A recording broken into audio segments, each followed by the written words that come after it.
La última cama. Este es el dilema de la última cama. Licencia literaria que ilustra la tragedia humana. Los medios les encanta decir: Brasil colapsa, España, Italia, los hospitales colapsan, pero no se detienen a reflexionar. Cuando dicen colapsan, se refieren a que el hospital no puede más, pero ni la noticia ni la tragedia está ahí. Lo trágico es que alguien tiene que escoger quién muere y quién vive. Ese es el punto, que cuando el hospital está colapsado, la muerte sonríe. Y ya no es que se hizo todo lo que pudo para salvarlo, al revés, no se hizo nada. Y esta es una tragedia muy grave para un doctor, para un pueblo y para un país. El dilema de la última cama, escoger quién merece la vida porque no hay respiradores ni camas suficientes para atender a todos. Soy Roberto de la Madrid y esta noche en Detrás de la Razón, tragedia en hospitales y casas de un país lleno de hermanos.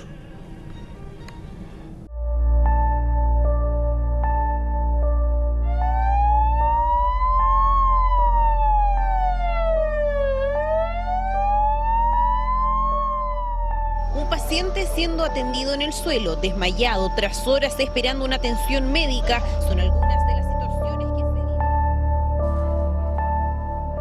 ¡Se está muriendo la gente! ¡Se está muriendo! ¡Hagan algo! Los doctores, hay pocos especialistas. La gente va a colapsar muy luego. Llegó un punto en que el doctor se convierte en un juez del juicio final para elegir quién vive o quién se muere. En el Hospital El Carmen en Santiago de Chile hay más enfermos que camas y no se puede atender a todos. Y eligiendo qué cama se me va a desocupar y elegir a la persona precisa, que sea más indicada, que Dios, yo soy creyente, que Dios me ilumine en esto nomás. Es muy fuerte, no se lo doy a nadie. Estamos llegando a los momentos que hay que hacer estas decisiones fuertes. En otros hospitales los enfermos están a punto de desbordarse. Están al 94, al 97 o al 100% de su capacidad. Muchos tienen que ser enviados por aire fuera de las ciudades hacia clínicas donde los puedan recibir. Las ambulancias llegan a los hospitales y tienen que esperar casi un día con el enfermo adentro. Ya no para que se los reciban, sino para que algún doctor salga a atenderlos dentro del vehículo. Y si no los reciben, la ambulancia lo lleva a un hospital privado donde la familia se enfrenta a sumas imposibles de pagar. Esto lo alerta un reporte de la Deutsche Welle.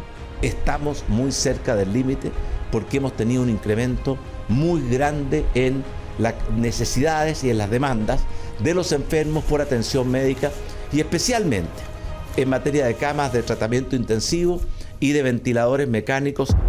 A la pandemia se suma el hambre. El desempleo ha alcanzado su mayor nivel en 10 años. Desde antes de la pandemia, en octubre, gigantes protestas contra el gobierno y la desigualdad.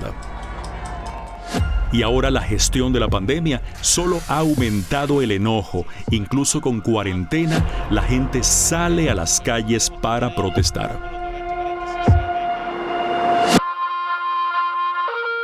Yo no me voy a quedar en la casa, tengo que elegir las dos, si es COVID o es de hambre. Yo soy madre soltera y estoy en mi casa con mis hijos encerrada. ¿Qué es lo que hago? No tengo trabajo. Sí, me gusta trabajar, quiero trabajar, pero ¿qué hago si no hay trabajo? Este es el escenario perfecto para que los narcotraficantes extiendan su poder. Los reyes del narco están pagando funerales, regalando dinero, ayudando a los más pobres, dándoles alimento a cambio de ser reclutados como sicarios. Lo advierte Eduardo Vergara, ex jefe de seguridad en el Ministerio del Interior de Chile.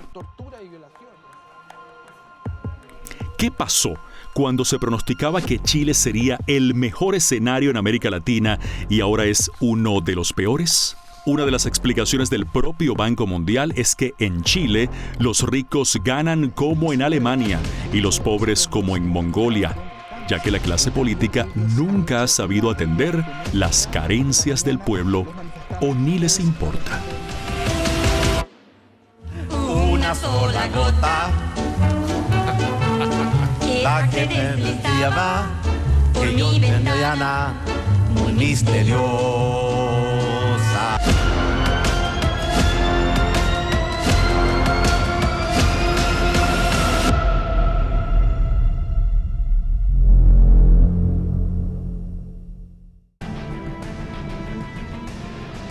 Ahí está.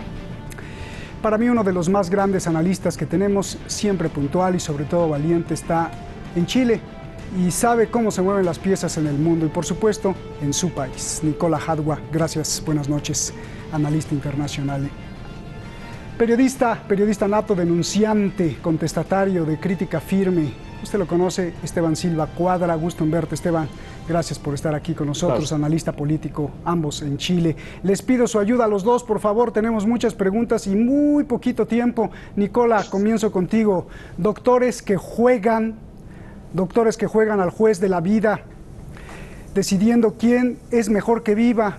Dos cosas antes de entrar a profundidad. Dame la fotografía general de lo que está pasando y por qué esto debe ser un llamado de urgencia para Perú, para México y para todos los países de América Latina que les está pasando o les pudiera pasar la tragedia de Chile. Por favor, Nicola. Roberto, siempre un agrado estar contigo en tu programa. Y saludo a mi gran amigo Esteban Silva, un excelente luchador por los derechos del pueblo chileno. Fíjate, Roberto, que Chile hay dos cosas que no son ciertas. La primera es que es un país modelo. No es un país modelo. Fue el primer país donde Estados Unidos inició, después del golpe de Estado, un sistema económico neoliberal que se probó en Chile. Fue el primer país donde se instaló esa doctrina perversa, una doctrina económica perversa que ha provocado lo que hay ahora. No somos un modelo. Lo que está ocurriendo en Chile y este espanto que hay es de toda América Latina, con la excepción de algunos países que son un ejemplo, al menos lo que es la salud, como es Cuba y Venezuela. Pero lo vemos también en África, que África fue empobrecida sistemáticamente durante siglos para hacer la riqueza de los europeos. Estados Unidos considera América Latina su patio trasero y siempre levanta la imagen de Chile como que es un ejemplo. Pero esto es lo que se ve por arriba, Roberto. Chile tiene el mar privado, las calles son privadas, las carreteras privadas, la medicina de calidad es privada, las universidades privadas, los colegios privados, la luz, el agua, el gas, todo es privado. 10 familias, Roberto, son dueñas de todo Chile. 10 familias. Y los ministros generalmente son exgerentes de las empresas, de estas grandes empresas, cuyos dueños son estas 10 familias. Entonces este es un círculo perverso, de un matrimonio perverso, para ser exacto, entre dinero y política, donde ha habido una enorme cantidad de políticos corruptos, donde hay una derecha fascistoide ciega, donde hay movimientos que se autodenominaron de izquierda, pero que resultaron ser los peores administradores del sistema neoliberal. Y lo que tú estás viendo ahora, y lo que esta pandemia ha desnudado, es la terrible realidad de que Chile no es lo que mostraba la televisión, ni es lo que mostraba la televisión norteamericana o las agencias informativas norteamericanas. Chile estalló el 18 de octubre porque ya no tolera más.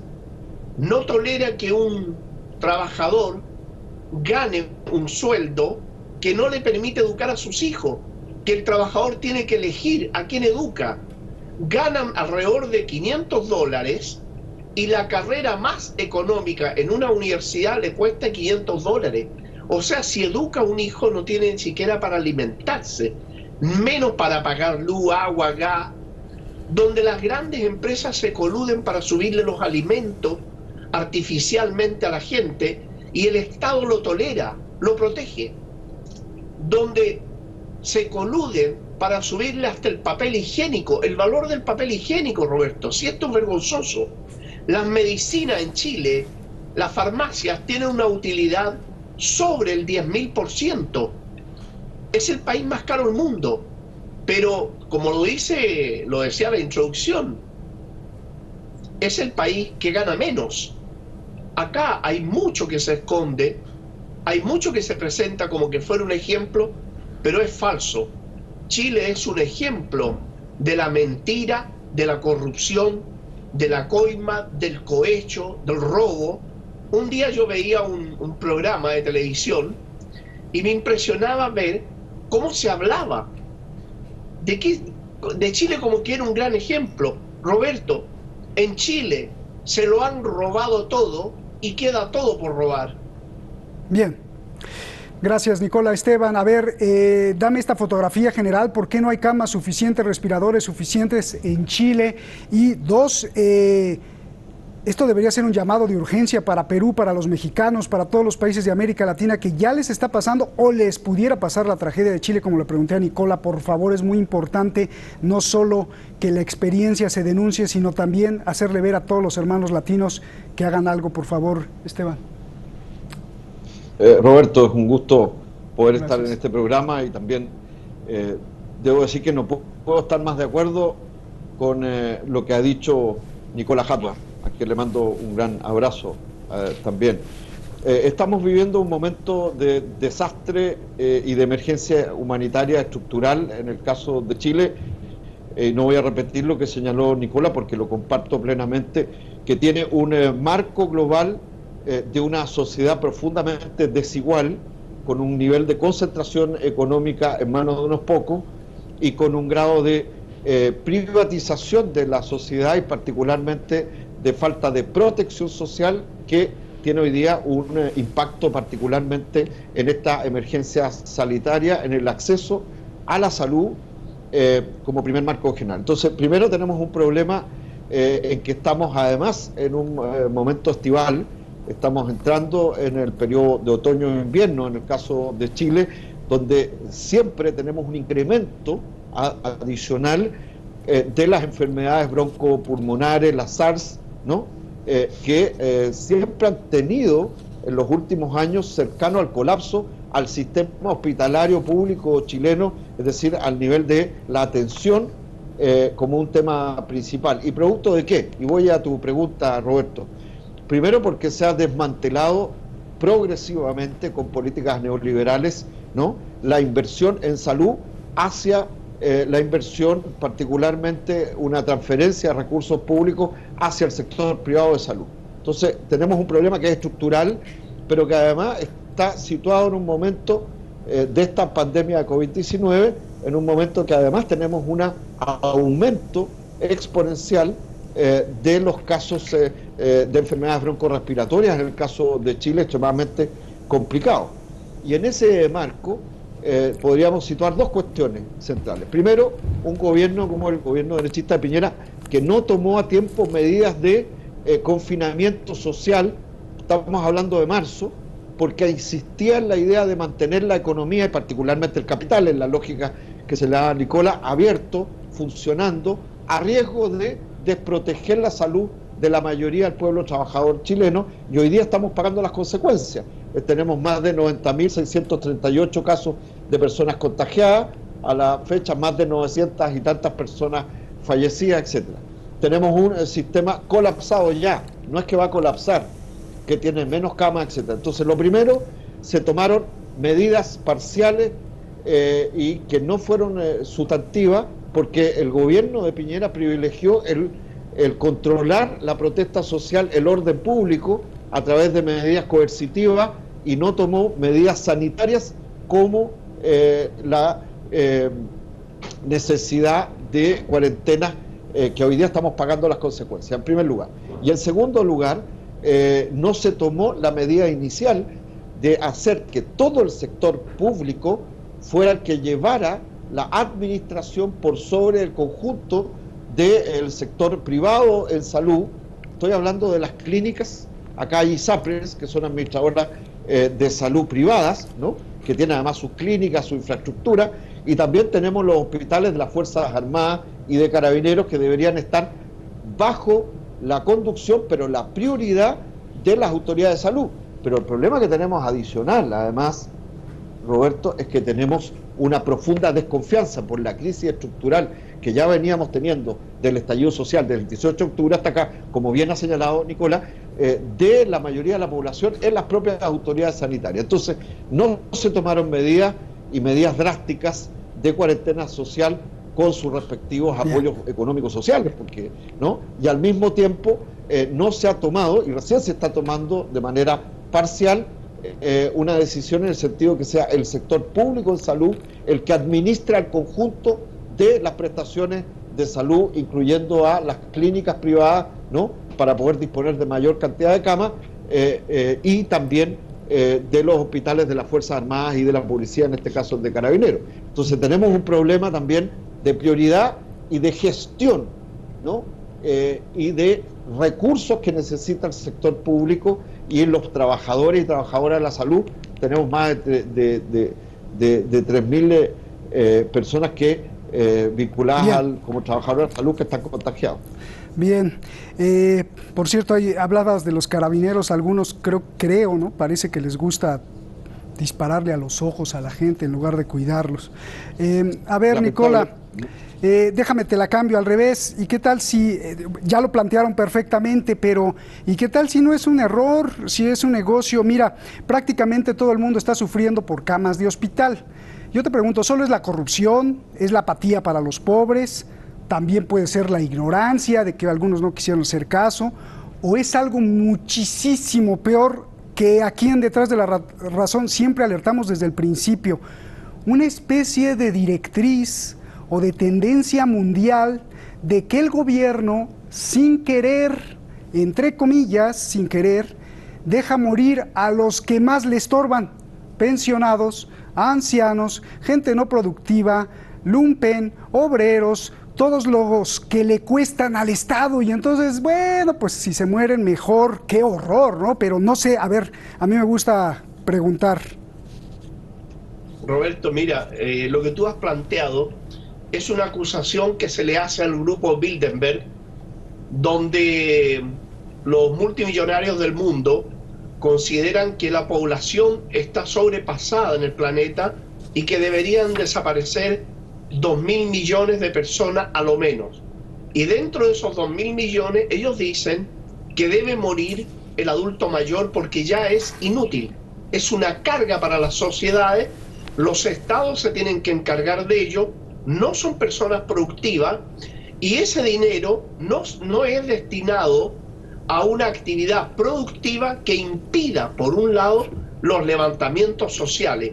Es una teoría que ha circulado mucho, donde habría una planificación tendiente a bajar la presión que existe en el mundo entero sobre este sistema neoliberal fracasado e inhumano, un poco similar a lo que ocurrió con el feudalismo durante el siglo XVI, que era realmente espantoso también. Pero en los días de ahora, yo te digo, en lo que es Chile, es una realidad tremenda de que quizás no hay una planificación, no creo que haya una planificación directa para matarlo, pero la omisión, la falta de acción, de preparación, la falta de predicción, de planificación, sí está matando a los pobres, sí está matando a los adultos mayores, sí hay gente que muere en los pasillos de los hospitales, sí hay gente que muere en la ambulancia. Es falso. Oye, Nicola, sí, ya que tocaste ese tema, pues ahí tenía un profesor de Derecho que decía, y bueno, creo que todos los códigos penales del mundo dicen que un delito es el acto o la omisión. ¿No hay alguien en Chile que entonces denuncie a los responsables por esta omisión, porque es también un crimen, Nicola? Exactamente. Hay organizaciones que están justamente denunciando esta situación, porque además, Roberto, ocurre también una estafa.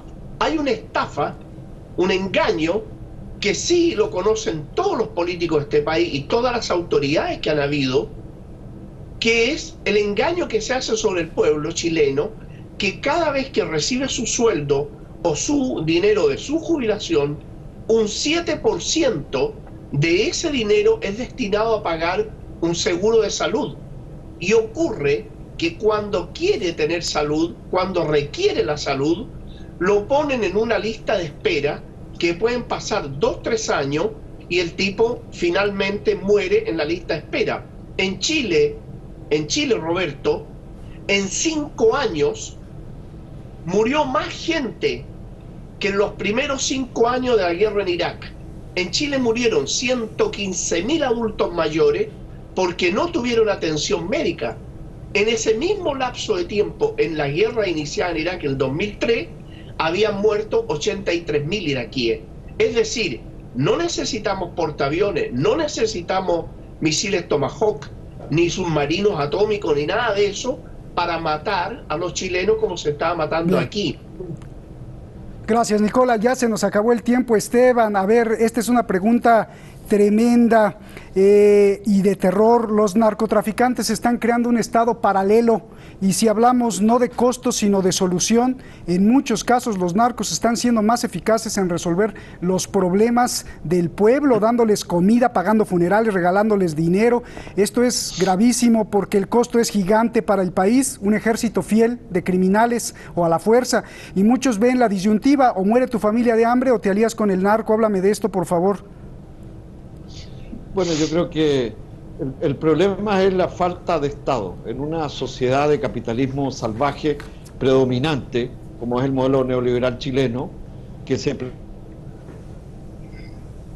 presenta como un gran modelo, ¿no?, a imitar, y que ha quedado claro que tenía pies de barro, la falta de Estado, la falta de políticas públicas, la falta de capacidad en términos no solo presupuestarios, sino de participación de una democracia que solamente es restrictiva porque es una democracia representativa que está en crisis y no es participativa, ha hecho que la anomia, ¿no?, en definitiva, y en este caso el microtráfico, personas vinculadas al narcotráfico, como tú bien has señalado, ocupen espacios de influencia al resolver demandas, o a lo menos a absorber parte de esas demandas, porque el Estado y la economía que se ha privatizado ha sido incapaz, y la democracia, una democracia finalmente solamente en crisis, oligarquizada, sin participación popular.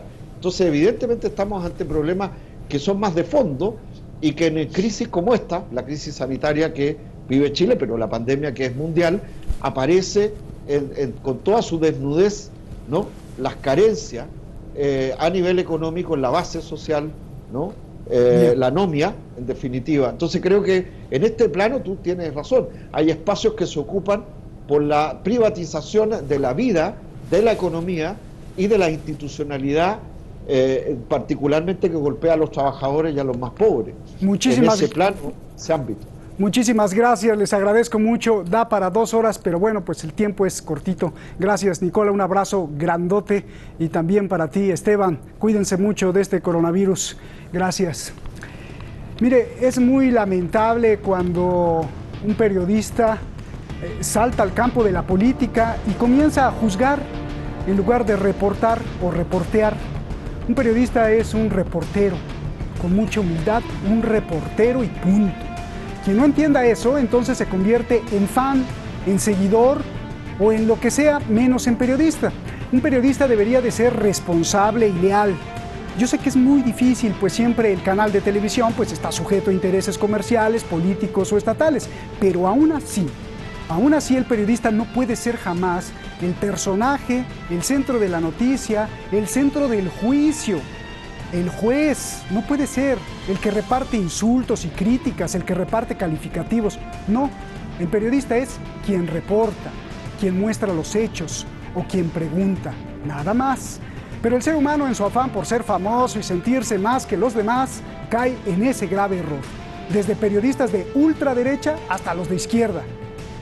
Pero para eso está usted, para denunciarnos cuando nosotros no hagamos bien el trabajo, para señalarnos y decirnos: a ver, la opinión la hago yo, el espectador, y tú, periodista, solo dame los ángulos.